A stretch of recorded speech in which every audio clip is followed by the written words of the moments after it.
채용의 시작, 서류 전형에 있어서 무엇을 어떻게 작성하고 준비해야 되는지를 말씀드리도록 하겠습니다.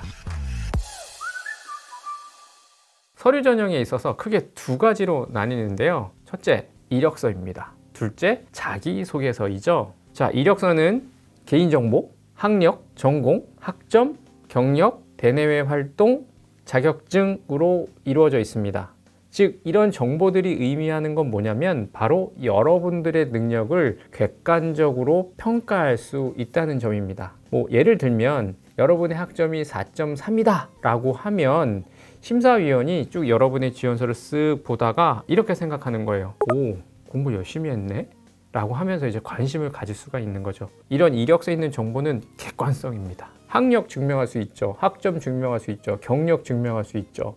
대내외 활동도 증명할 수 있죠. 그 다음에 자격증? 당연히 증명할 수 있죠. 그래서 나중에 이제 입사 전후에 관련된 서류 다 제출해 주세요 라고 얘기하는 겁니다. 참고로 이제 공기업 같은 경우에는 블라인드라는 제도를 통해서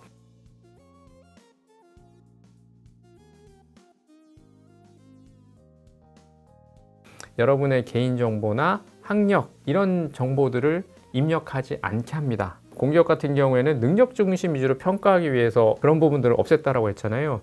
훨씬 더 능력들을 많이 볼 수밖에 없어요. 공기업을 만만하게 보시면 절대 안 됩니다. 아셨죠? 그리고 사기업도 요즘에는 이제 블라인드를 하는데 지원할 때는 블라인드를 안 하고요. 나중에 이제 서류 평가나 이런 거를 할 때 그 심사나 면접위원들한테 그 정보를 보여주지 않는 거를 블라인드라고 하고요. 이제 사기업에 있어서 가장 중요한 거는 직무 관련된 적합성이 얼마나 좋냐 이거든요. 그래서 삼성 같은 경우에 그 서류 전형이라 하지 않고 직무 적합성 평가라고 얘기하는 겁니다. 그래서 어떻게 보면 예전에는 뭐 평점이 얼마야 이렇게 물어봤는데 삼성과 같은 기업은 평점을 따로 하지 않고 모든 과목을 다 입력해서 하나하나 내용을 보기 시작을 하는 거죠. 그래서 사실은 전공 평점이 훨씬 더 중요하게 된 거죠.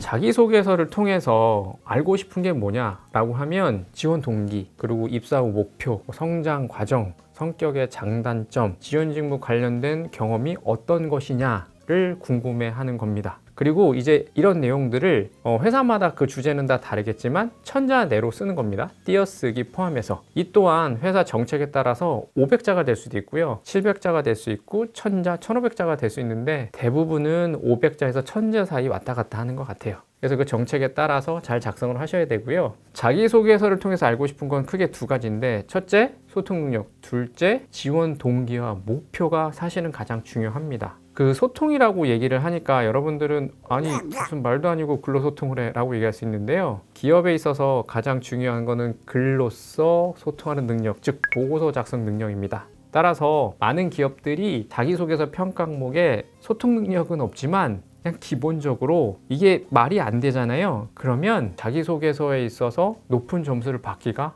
어려워요. 왜냐하면 이렇게 소통을 못하는데 뭘 할 수 있어도 되지만 우선은 심사위원이 이해할 수가 없으니까 낮은 점수를 받을 수밖에 없는 거죠. 그래서 제일 중요한 거는 소통 능력, 즉 글로 자기 생각을 잘 풀어 쓸 수 있는지가 매우 중요합니다.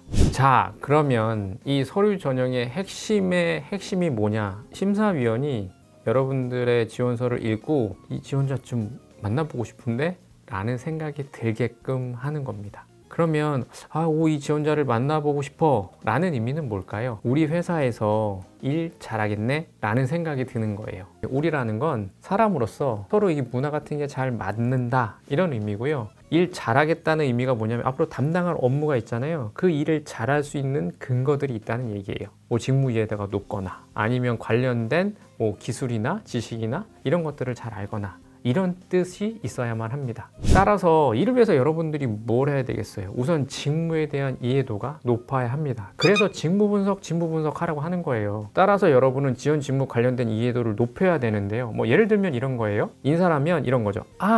인사는 이런 일을 하는구나. 근데 보니까는 이 일을 하기 위해서 이런 지식도 필요하고 기술도 필요하네.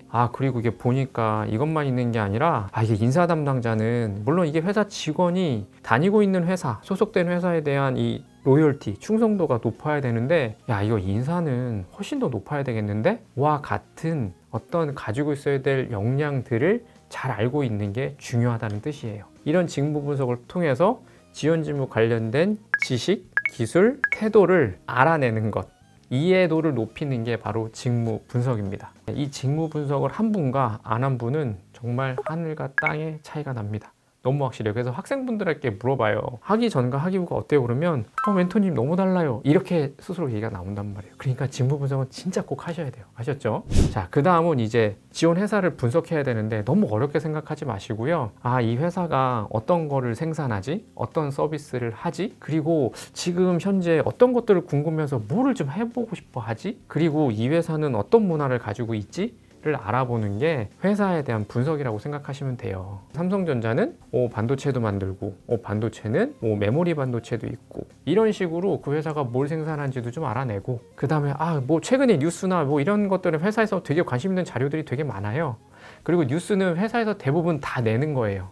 그래서 그런 것들을 보면서 지금 이런 걸 해보고 싶어서 지금 어쩔 줄 몰라 하는구나, 그런 것도 캐치도 하고, 그냥 그 정도만 하면 돼요. 지금 당장 가장 먼저 해야 되는 거는 직무 분석, 그리고 지원 회사 관련된 분석을 하는 겁니다.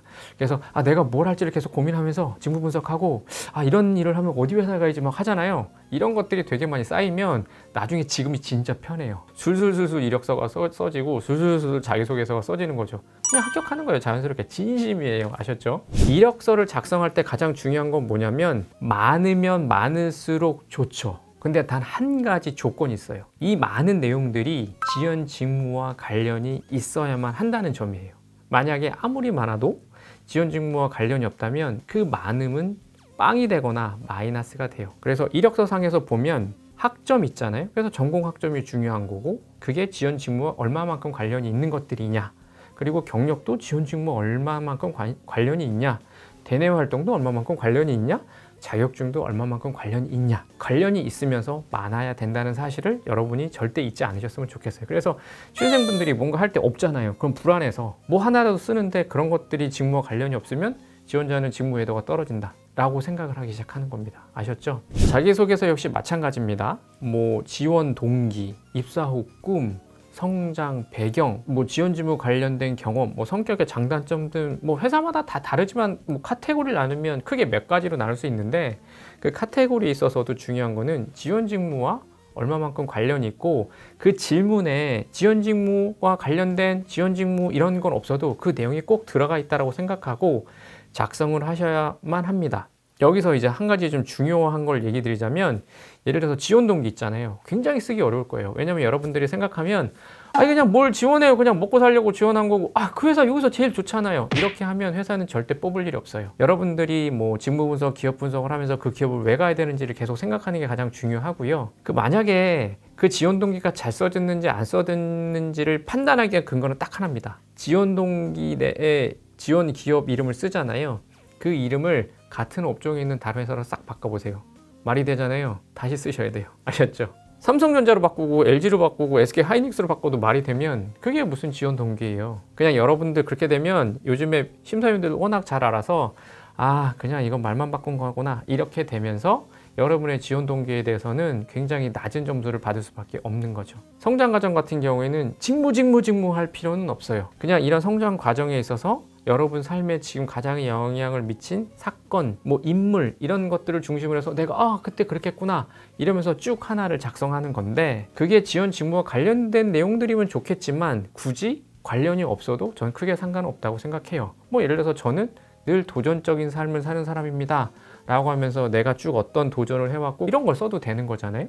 그래서 저는 이 부분에 있어서 너무 직무할 필요는 없다라고 얘기하고, 그러나 뭐 장단점, 근데 지원 직무와 관련된 어떤 경험 이런 것들은 당연히 지원 직무와 관련된 장점, 단점 또는 관련된 내용들을 세부적으로 써주는 게 전 가장 중요하다고 생각합니다. 마지막으로 이제 자기소개를 작성하는 걸 많이 어려워하셔서 제가 좀 이 부분에 대해서 좀 팁을 드리자고 하면, 자기소개서를 쓸 때 가장 먼저 해야 될 일, 그리고 가장 중요한 일이 뭐냐면 질문의 요지를 파악하는 것입니다. 예를 들어서 삼성전자를 지원한 이유와 입사 후 꿈을 기술해 주세요. 이 내용에 있어서 요지가 뭐예요? 지원 동기, 그 다음에 꿈이 뭐냐입니다. 그 포인트를 정확히 이해해서 작성해 주는 게 가장 중요합니다. 이 글의 핵심, 이 질문의 핵심을 끝까지 집중해서 따라가는 게 가장 중요합니다. 그래야 점수를 받을 수가 있어요. 아셨죠? 그 다음에 이제 질문의 요지가 파악됐잖아요. 그럼 여러분 어떻게 해야 돼요? 이 질문의 요지에 맞게 끝까지 집중하면서 글자도 상관없이 여러분이 쓰고 싶은 말을 쭉 쭉 쓰세요. 그 다음에 어떻게 하냐? 이제 그 쓴 글을 가지고 정리를 하기 시작하는 겁니다. 주제를 앞에 두고 이 주제에 대한 근거를 요 뒤에 두고 그 다음에 요거에 대한 예를 이렇게 적고 그 다음에 그 글자 수에 막 맞춰서 적는 거죠. 그 다음에 요 글에 소제목을 싹 뽑아가지고 위에다 탁 놓고 다시 전체 글 한번 딱 봐서 글자 수 맞추면 자기소개서가 가장 빨리 완성이 될 겁니다. 제가 말씀드린 게 지원서의 처음과 끝 모든 정보라고 전 자신합니다. 이 취업에 있어서 또 이 취업의 한 시작인 그리고 부분인 이 서류 전형에 있어서 가장 중요한 거는 여러분들이 얼마만큼 많은 경험을 했는지가 가장 중요합니다. 전 이 말을 꼭 드리고 싶고 이 취업에 있어서 이 서류 전형에 있어서 경험이 바로 깡패라는 점 절대 잊지 마시고 진짜 많이 생각하고 경험하시길 전 진심으로 추천드립니다.